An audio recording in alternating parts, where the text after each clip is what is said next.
Good morning, Spanish Fork. Thank you for joining us this morning. Grateful for SF17 and their work in making this possible. We are experiencing some difficulties on YouTube, or on Facebook, so we hope you are on YouTube with us or live on Spanish Fork 17.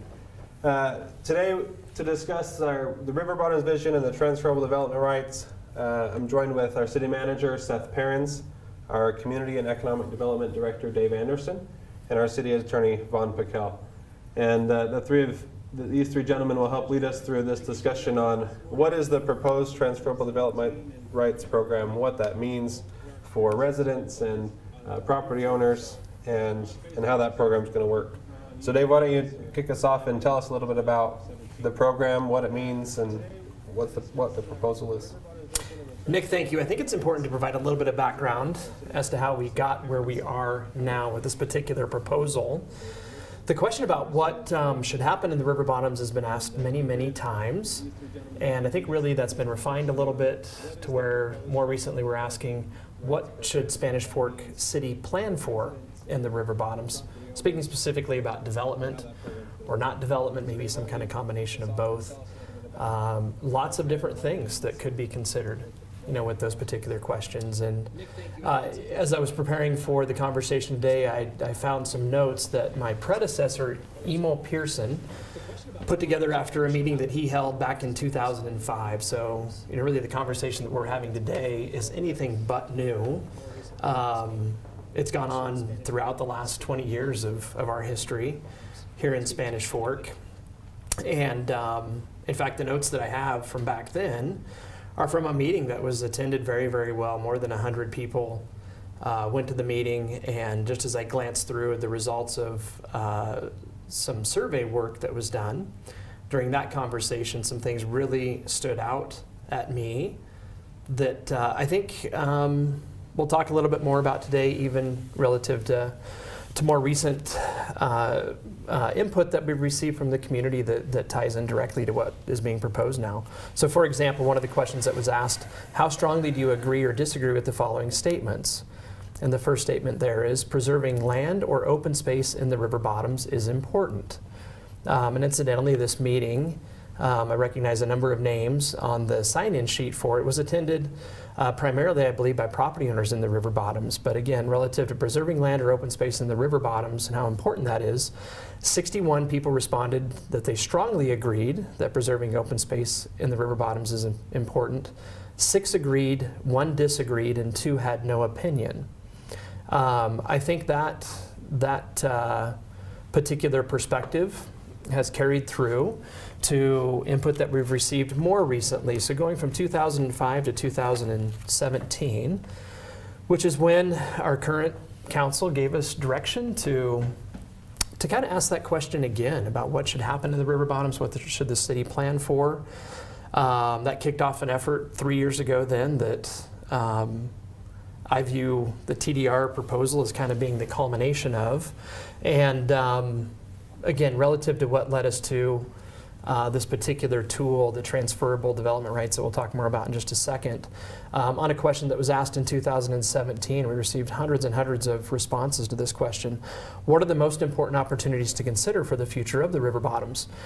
And when that question was asked, the respondents were broken into 2 different groups, property owners in the river bottoms and everybody else. Among property owners in the river bottoms, the highest ranked response to important opportunities for the river bottoms was the preservation of agriculture and agricultural production. The second highest ranked response had to do with environmental protection, then recreation amenities, and last was future development. And essentially that same pattern was mirrored among other respondents. So, from that, I think we can glean that the concept, the desire to preserve the river bottoms and to preserve it for agricultural purposes and to keep it open, to keep the landscape much as it is today, that's really what's driven us towards the concept of transferable development rights, with the hope that that's a tool that we can use to accomplish the goal of limiting change in the river bottoms, but at the same time provide property owners with opportunities and options that they typically wouldn't have if a community is maybe just using a zoning option or something like that to try to accomplish the same purpose. So that's maybe enough for me for now at least. Can we go to the video?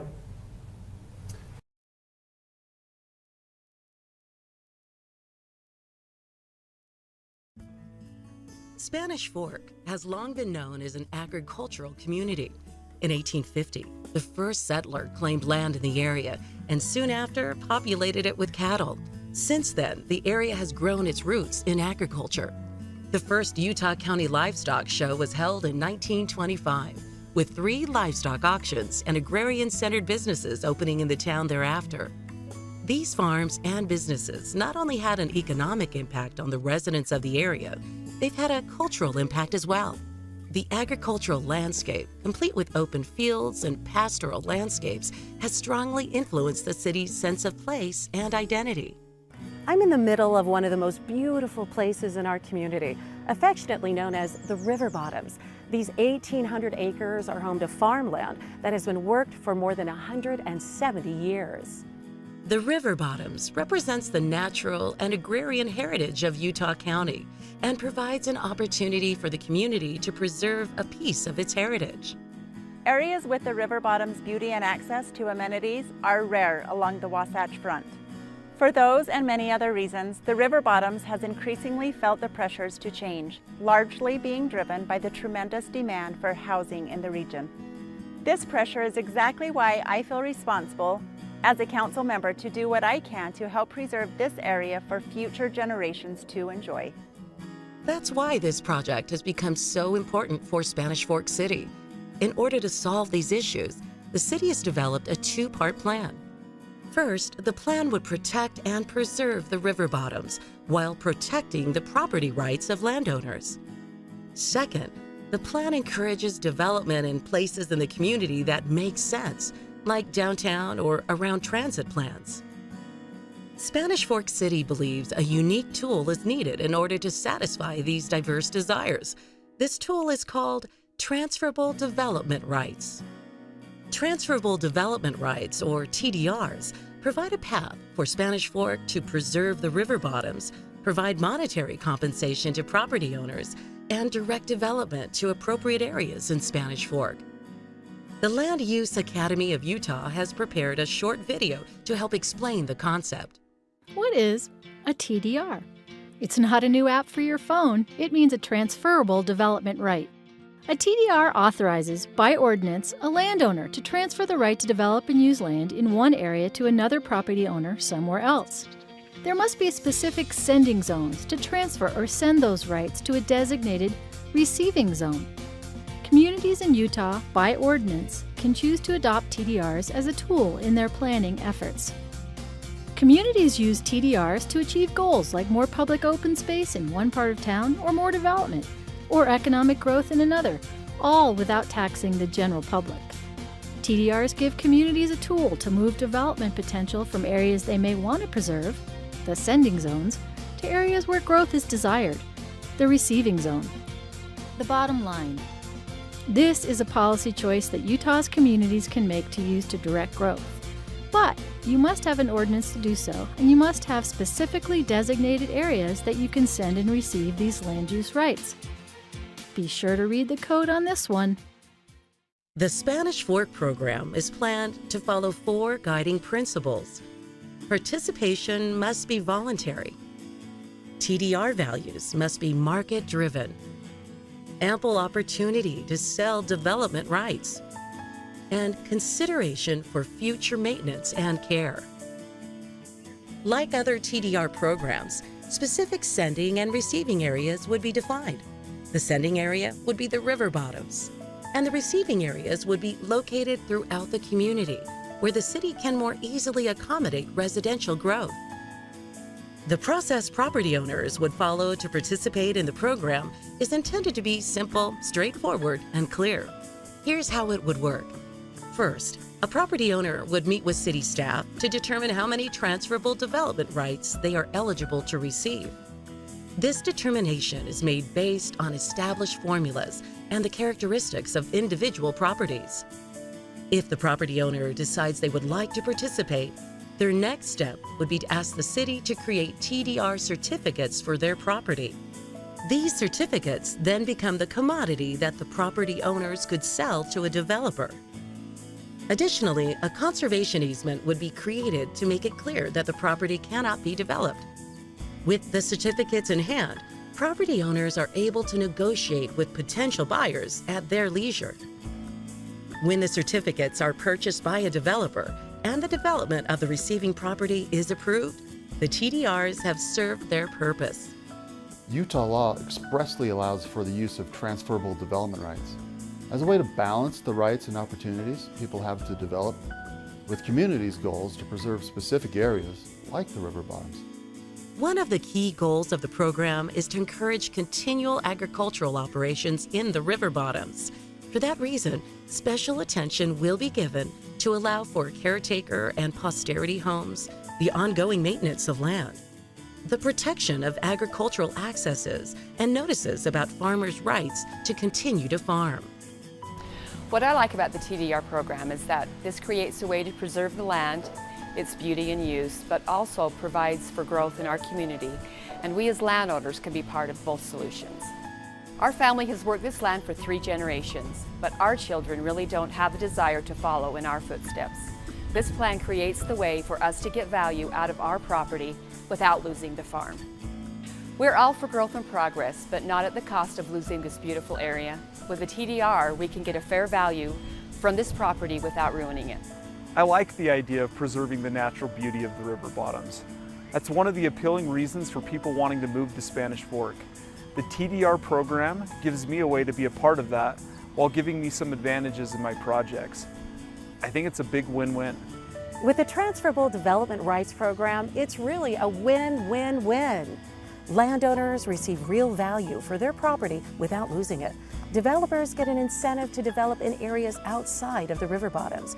And Spanish Fork continues to grow and provide the best hometown experience anywhere.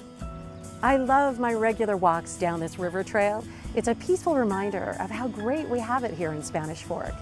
The TDR concept will preserve this beauty while honoring the interests and desires of so many people in our community. Let's work together in preserving our past and planning for our future.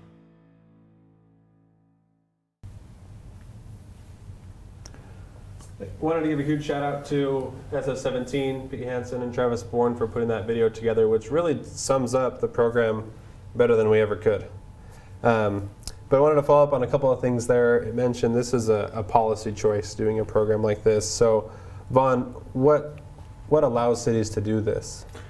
Well, in 2007, the Utah legislature adopted a law that allowed cities to take use or take part in a TDR program, to develop it, but they first must need to adopt an ordinance to authorize that. So like you said, it's a policy choice of the city council that's authorized by the legislature. Once they adopt that ordinance, then they can establish the sending and receiving zones where development rights originate and where they're actually put to use, and you know, in better parts of the city where it might make more sense to use those development rights. I think that's the key. I think that's one of the reasons this is so important to residents. So Seth, maybe you can speak a little bit to that. Why do residents need to care about this? Well, on either side of the issue, if you will, whether you want development or you don't want development, and I guess maybe anywhere in between, residents often have an opinion about what's going to happen in the community around us. As Dave said at the beginning of this, at the onset, doing some research in 2005 and again in 2017 and ongoing, residents of this community have expressed a pretty strong opinion about their desire to have the river bottom stay open. But that doesn't come just, you know, at no cost. And so there's significant things that happen, which what we're talking about today. But none of this happens if the residents don't care. For example, if you want to see development continue just as it has, take, say, the east bench that overlooks the river bottoms and move that into the river bottoms, that certainly can happen. It hasn't been in our plans, our general plan, for that to happen, and I think that's something that many people have expressed a concern. They don't want to see that happen. But the residents having an opinion really matters, because at the end of the day, if it's a policy choice by the city council, the city council is driven as representatives of the community. And so the voice of the people is important to be heard. It's important that they express that, which I think they have in many ways through the different surveys that we've done. And the density has to go somewhere, right? So Dave, where would that density, if not in the river bottoms, where does that go? It goes in areas that ultimately the city council would identify as receiving areas. I think the video did a good job of describing the program, holistically. But maybe to emphasize a couple of things about the proposal that I think are really, really important. It has to work on a voluntary basis. So in order for the density to go someplace, somebody would have to somehow have some interest in property that would be in an area that's been identified as a receiving area, so that the rights that would be provided in the river bottoms could be moved from the river bottoms into that new property. And that takes the cooperation of the development community, people that are interested in building new homes in those parts of the city. We've had a number of conversations about developers, about the concept and what we're trying to do and why. And ultimately, in order for it to work, they have to see that somehow it will benefit them financially. It has to make sense from that perspective for them to be able to want to sit down with people that own property in the river bottoms and strike a deal, come to some type of an arrangement to where both parties are comfortable selling their rights, so that, again, they could be moved to someplace else in Spanish Fork, which incidentally, the areas that we've contemplated so far as being receiving areas, a lot of it is in the western part of the community, in areas even that haven't been annexed yet, places that we've identified on the general plan for future growth, in some of those areas for different reasons, like proximity to I-15, proximity to interchanges on I-15, maybe even proximity someday to a commuter rail stop. We've in the past identified as being appropriate maybe for some more intense kind of residential uses. So potentially even the TDRs could kind of support that underlying philosophy that there are places in Spanish Fork that are appropriate for higher densities and just more activity than what you might see elsewhere in the community. But really, everything about the proposal comes back to the community deciding on what it wants to see, where it wants to see it happen, and that type of a thing. But certainly the TDR scenario does not work without developers seeing some benefit in paying property owners in the river bottoms for their rights. And right now it's all residential density and growth, right? They're all residential building rights. Yes, we reviewed a number of other programs from around the country that intermingle transferable development rights for non-residential uses, office uses, for example, retail uses and things like that, with residential uses. And one of the decisions that we made fairly early on in preparing this proposal was to try to make it as straightforward and simple as we could, to just really focus on the underlying goal of trying to limit change in the river bottom. So we're just talking about residential development. I think one thing also to talk about is the city. It's important to understand the city has no jurisdiction today over this ground, right?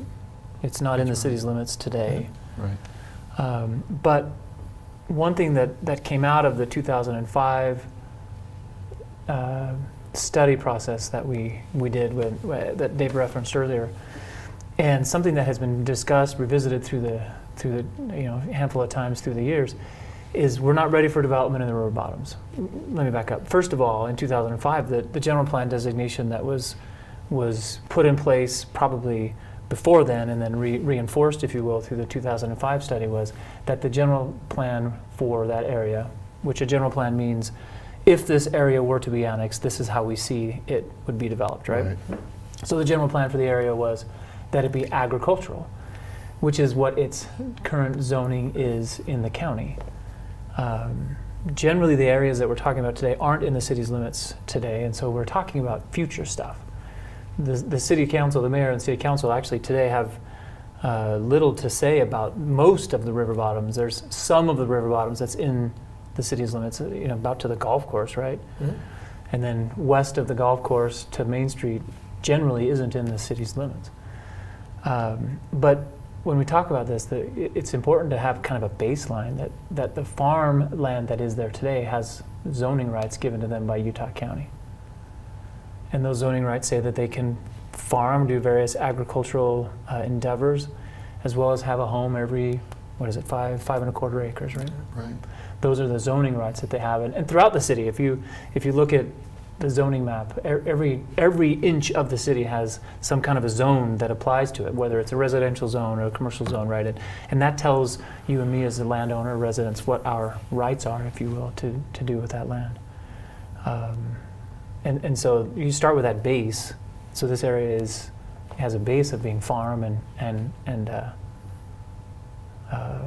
one home every 5 acres, which is Right. what you see typically out in the county, if you want to call it that. So I like how you mentioned the general plan and that its density or its plan is for agricultural use and maybe some residential use on larger 5-acre lots, but the proposal of this transferable development rights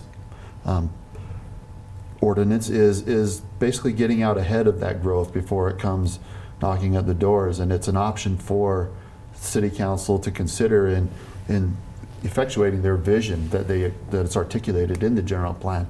It's a tool that they can use to help preserve that river bottoms ground. Yeah.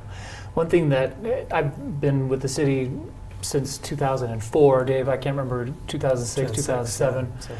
But Spanish Fork City actually has a unique tool that we employ called a growth boundary. And we don't talk about it a whole lot. People don't really know about it a whole lot. But it really is kind of an area that says we're going to develop inside of this area first. And even though the city's boundary may be a little bit larger, it focuses growth so that, in essence, you could say it grows from the center out.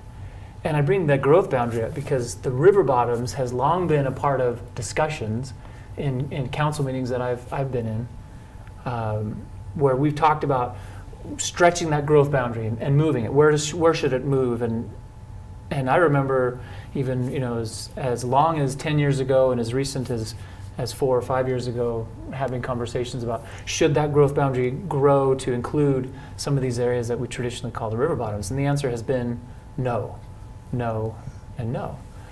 And so it's been a consistent vision from the previous mayors and councils and the current one that we continue to keep it open. But how do we do that? Because at the end of the day, we know growth pressures are here. Mm-hmm. Some people that are watching may be saying, I don't want growth. And that's just not a position that any city can really take, though, right? I mean, from a legal point of view, right? Right, and people have their property that they own, and they have the right to use it according to the regulatory scheme that's in effect, whether that's in the county or if they annex to the city, whatever ordinances the Spanish Fork would have in place. Yeah, and it's our job to employ that zoning, and Right. So anyways, that's good context, I think, for some of the historical things that have happened.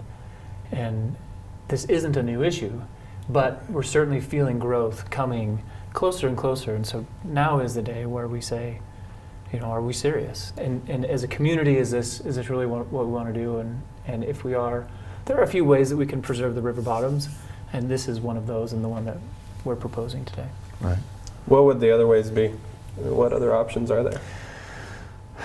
Well, one option is that it stay in the county. Another option is, and I've said this in a few different meetings we've had with residents one-on-one, if you will, with landowners one-on-one, whoever owns the land certainly has ultimate say as to what happens. Right. I had a conversation 15 years ago with a landowner. We were looking over the river bottoms, and he said, I just hope it stays open. And he said to me, you do something about that. He said to me, and I looked at him, he's a sweet man, and I said, well, you own the land. You hold a lot of its future in your hands. And he said, oh, but developers offer so much money. And that's a reality, right? Right. And so a lot of times they offer a lot of money on speculation, that I can buy this ground today from a farmer and give that farmer X dollars and potentially apply a different zone for it and be able to do something different. And that's where the general plan really comes into place. Because the developers are always going to go to Dave, his office, right? Mhm. They're Typically, yeah. going to start there and say, what's the general Sure. plan? And then they're going to say, what more could I do? Even Right. though the general plan How can maybe I says, change it? yeah, Right. Right. That's sometimes what's the is next temperature question. Yeah. of doing more? But and long answer to your question, that the land can be purchased, but that's tens of millions of dollars, maybe even $100 million. And so this is a much more feasible way where landowners can maintain ownership of their property and still, in essence, develop it without developing it, which is kind of the genius behind it.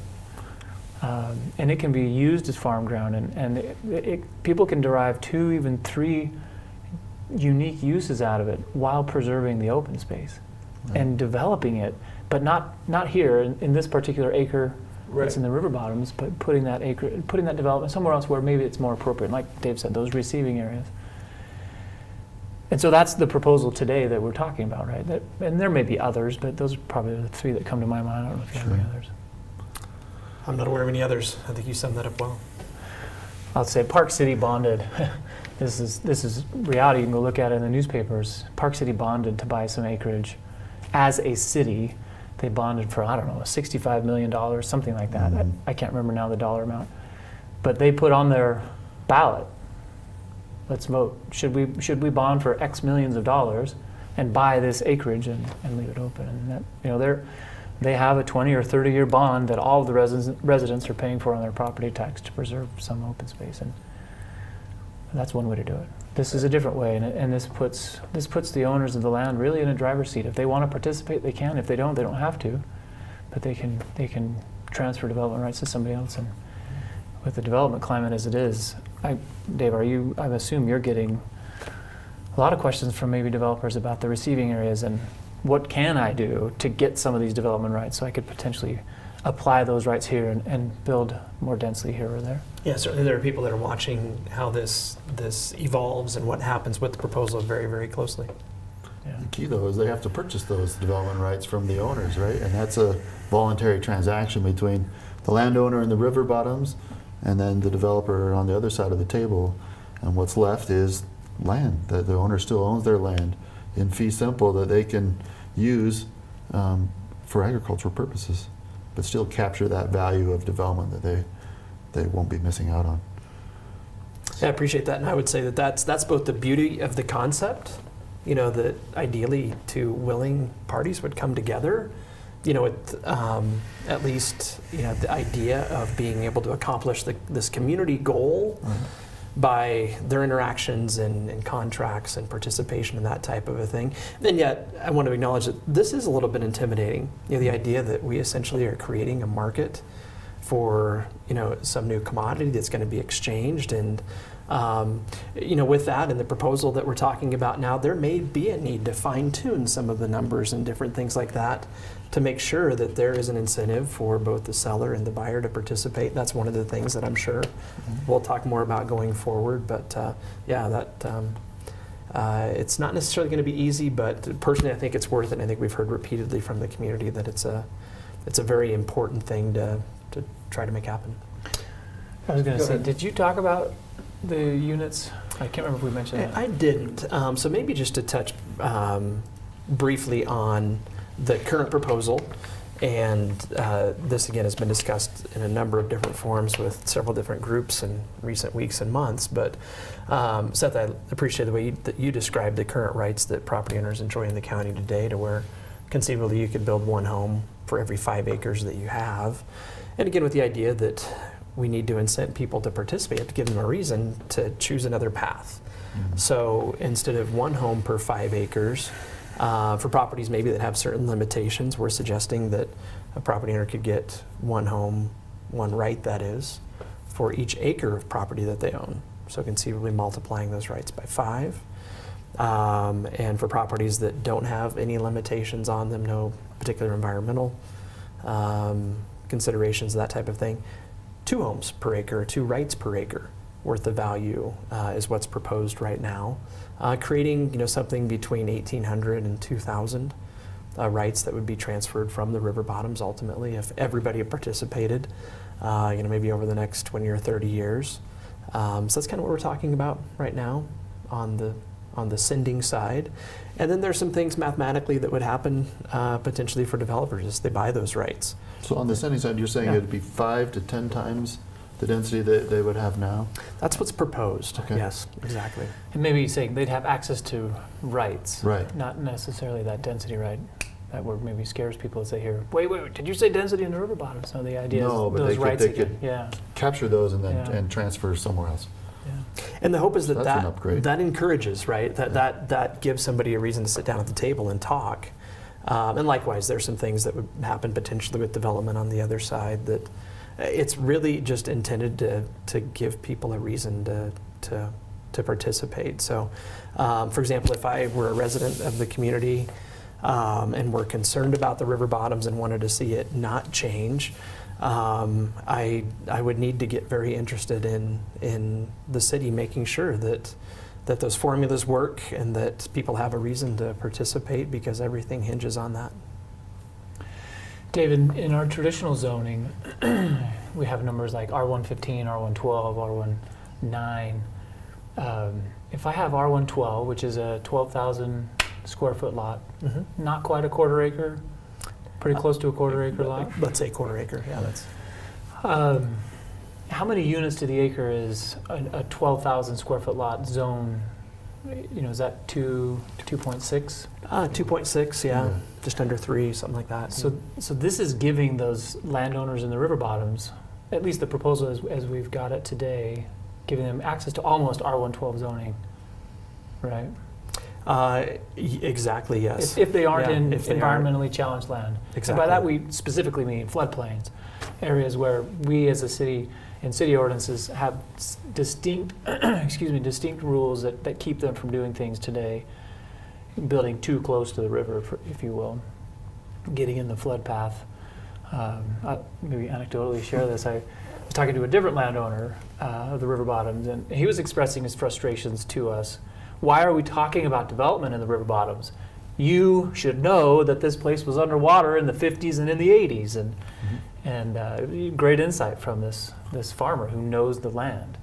And we're certainly aware of what has happened in the floodplain, certainly as recently as the 80s and almost as recently as 2010. I think was the last year we had water just about We to were the top worried. of that, right? We were a blessing of a thaw away from having flooding, I think, happen. We had the snowpack was really a powder keg ready to be lit.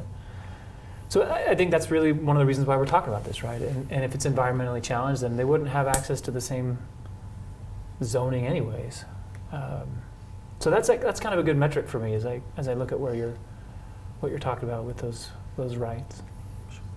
So I wanted to mention we have a website, SpanishFort.org/riverbottoms, that has a lot of these documents and kind of the program as it's proposed. So if you visit SpanishFort.org/riverbottoms, you'll see kind of an explanation of what the program is, the video that we watched earlier in this program, and then some slides of what the program does, a little bit of a breakdown of how those rights could work and the numbers, and kind of an at-a-glance sheet that shows those graphics that we saw in the video, the overview, the process for the seller and the process for the buyer. But any thoughts on those, kind of that process, those resources, Dave? No, I appreciate the way you described them. I certainly would say that if anybody has any questions at all, if anybody wants to do a deeper dive on the program, we'd love to talk about this in our office, absolutely, so they can reach out to any of us in the community development office. We'd be happy to arrange a time where we can have a relaxed conversation and really get into the nuts and bolts of everything. We'll be doing other things. You'll be leading that on, I think, Nick, in terms of just giving people more opportunities to learn and to maybe share their thoughts about how we can improve the proposal and that sort of a thing, which is really where we're at now. We're at a point to where we've put something together, and I've really appreciated, for example, Vaughn's help preparing some of the proposed legal documents and that type of thing, proposed ordinance language. I think we're at a point now to where we can share things in enough detail that people hopefully can get their heads around everything, get a good understanding of what the proposal is, hopefully provide some valuable suggestions as we move forward, and ultimately give the city council something that that we believe is a viable option for them to consider as they go back to that question that I think, again, has been on the table for a long time, just what should happen in the river bottoms. Right, this has been a long road. I mean, we've been talking about this. This has been a concept for a while. And on the bottom of that webpage, there's a list of some of the summary reports and surveys that were done. And now we're almost at the point where there's something in writing that's actual, you can measure, you can plan for the future. And as we've been part of some of those conversations, people have asked for that. This is a great idea, but where's, what's the black and white of it? And this is what I think we're ready to propose. So as we wrap up, what is the process from here? We know that there needs to be an ordinance adopted by the City Council so this program can get off the ground. How do we get to that point, Dave? I think that could happen a lot of different ways. So, I don't necessarily have, and I certainly want to speak for anybody else, a well-designed roadmap at this point to get to the finish line. But I do know there are certain things that in my opinion, should happen. Certainly things that have to happen, from a legal perspective before the council could act on the proposal. There will be more conversations. I think there is a genuine need for us as city staff that are particularly familiar with what we're talking about and what's being proposed. Like I said, to give anybody that wants to know more about it an opportunity to learn as much as they can and to prepare, for example, for public hearings that would be held with the Planning Commission and City Council prior to the council deciding to move forward with this or not. I think we have great opportunities to disseminate more detailed information as well, and that's something that we'll be coordinating with you as our public information expert. But I don't think anybody needs to panic with the idea that the city's going to turn on a dime and put something into play next week or likely even next month.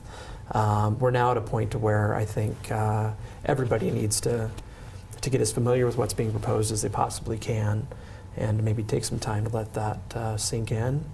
And that being said, I think also that there's no need probably to drag this out for many months. So getting it again to where the council feels comfortable, that's the most important thing from my perspective, given the role that they play. And I would say stay tuned, maybe is the best thing that I could say about what's next and how we'll get to the end. Great. And I would add, if people are interested, is go to that page and I think you'll put that information out, and you'll certainly let people know, and whether it's Facebook or newsletter or something like that. But review it, and if you're a landowner, absolutely review it and understand it. If you're a resident, understand it. When we have those hearings, we want feedback. We definitely do. We've spent a lot of time, right? It was certainly more time than you or I conceived a few years ago, right? 9-month process. I was pretty naive. COVID didn't help us much, but I appreciate how Dave said it. It's not going to happen overnight. The process. There's a lot of things that still need to play out in public meetings and whatnot. But it also needs to move forward, because there are people who are waiting. And so that's, we need to be deliberate now in reviewing what we've got in terms of proposal, tweaking where it needs to be tweaked, and then decide if there is, what exactly are we going to do. And so, yeah, the time is now to start moving forward.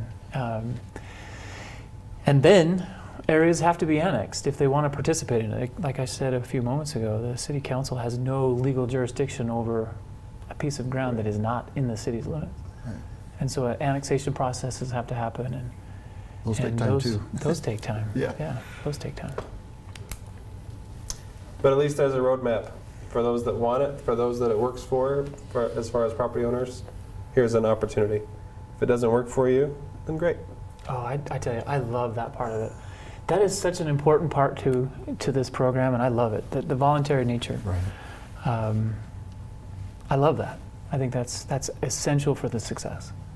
Yeah, that's the number one guiding principle. The only way that this would even work, voluntary for the property owner and those purchasing the rights. So, thank you. Any last thoughts? We did have this one question here. I feel like we've addressed it throughout all of the discussion from Mr. Schill, throughout all the different answers. So hopefully Mr. Schill feels like it was a long answer to his question, but really, I think his question was the meat of really what we're talking about.